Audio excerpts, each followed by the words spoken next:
Estamos hoy con invitados muy bien acompañados, con una invitada internacional que viene desde la Universidad de las Islas Baleares en Palma de Mallorca.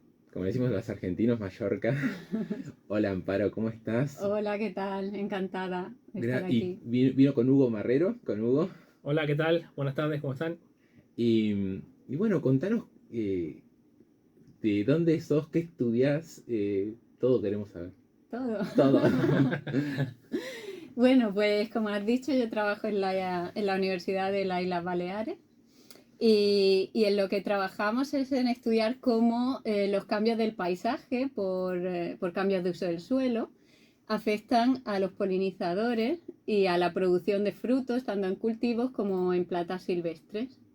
Claro, y con polinizadores, ¿qué son? ¿Insectos? ¿O qué tipo de polinizadores son? Sí, los polinizadores pueden ser también otro tipo de animales, como por ejemplo las lagartijas Wow.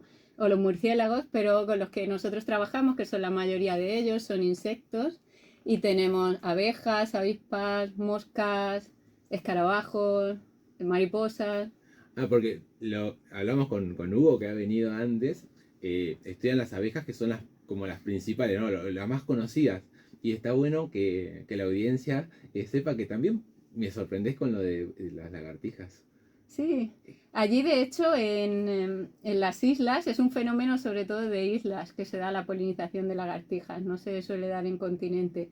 Y ahí en los islotes, en la isla de Mallorca no, pero en las islas de Ibiza y los islotes que hay por allí, las lagartijas hacen papel de polinizadoras también. Y cumplen un rol súper importante, ¿no? En Sí, la sí. flora autóctona. Sí, sí, porque además polinizan y también dispersan luego los frutos, o sea que son dispersoras de frutos también. Súper importante. Sí. ¿Y las especies que se encuentran allá? ¿Son similares, son iguales a las que encontramos acá en Argentina? La pregunta para Hugo. Este es más para mí que para ella, porque Sí. yo estuve trabajando en los dos lugares. Claro. Ella está recién llegada. En general, no, las especies no son. O sea, hay especies que sí comparten, que compartimos, que son las especies manejadas por el hombre, como la abeja de la miel, esa la podemos encontrar en los dos lugares. Pero después lo que son las especies nativas, por supuesto, no, o sea, y que son la gran mayoría de las otras abejas que hay.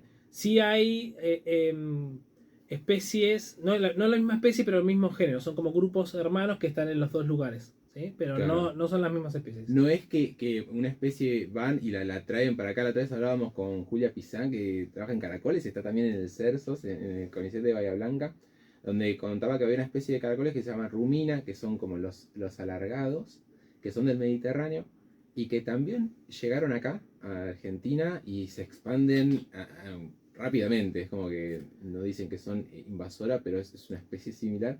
Pero no tenemos de esa, ¿no? Que de ahí viajen. No, en realidad hay especies que son traídas de Europa, ¿sí? Que se han traído también para polinizar, como una especie de Bombus terrestris, un abejorro que se trajo para polinizar tomate y se naturalizó acá. Claro.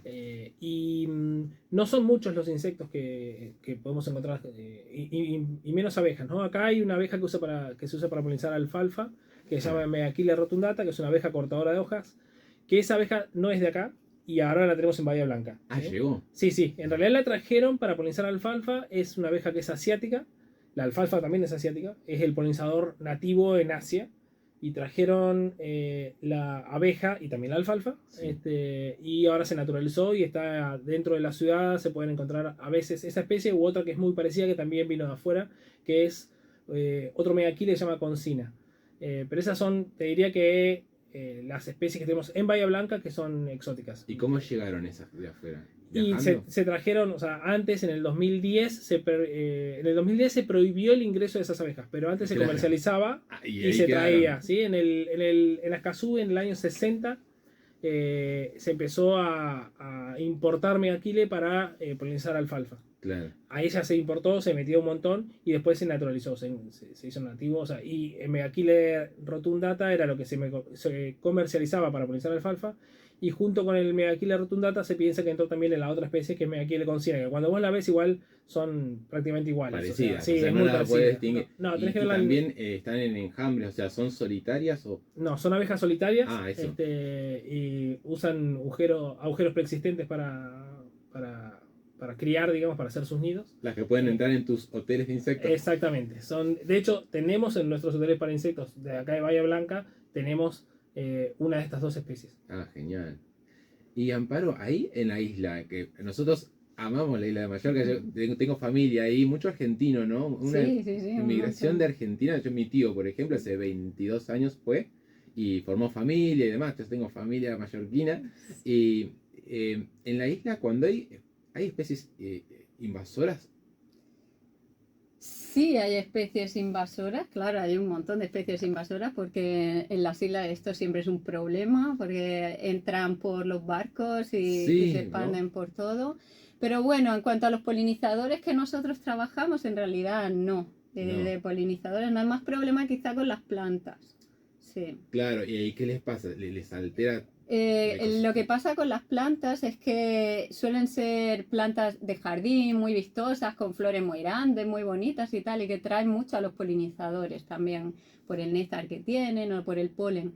Entonces se van extendiendo en las comunidades naturales y lo que pasa es que los polinizadores prefieren visitar estas plantas frente a las nativas. Sí. Y entonces esto hace que las plantas nativas no puedan producir tantas semillas y se van perdiendo. ¿Y cómo hacen para regularlos? Es un Está tema. muy complicado porque hay muchas regulaciones en cuanto a la entrada de plantas en la isla y tal, pero en el fondo no está bien controlado. Uno va a viveros y puede Sí. encontrar lo que sea. Nosotros estuvimos trabajando, por ejemplo, con una mariposa invasora que se comía el palmito. El palmito es una palmera pequeñita que hay ahí en el Mediterráneo. ¿Es comestible? No es el palmito que No tienen es por aquí, el otro, no es el no. mismo. Es Nosotros- una palmera Ah, pequeñita. se llama palmera. Sí. Y bueno, es un problema y en teoría los palmitos cuando llegan en barco y tal les tienen que hacer controles, revisiones y tal y no se pueden vender tampoco si tienen signos de que han sido comidos por esta mariposa, pero en realidad nosotros íbamos a viveros a mirar lo que había y los estaban vendiendo todos infectados. Claro. Incluso les decíamos, tiene esto, les avisábamos de que no se puede vender así. Y nos decían, bueno, lo vendo más barato. O sea, No, al no es final, este. es difícil, es muy difícil de controlar. Nosotros ahora, en el proyecto que tengo ahora, vamos a hacer un experimento esta primavera en el que vamos a simular una invasión por plantas invasoras en el campo, ¿no? Sí, Poniendo macetas que luego quitamos, ¿no? Y así no afecta nada. claro. Pero para ver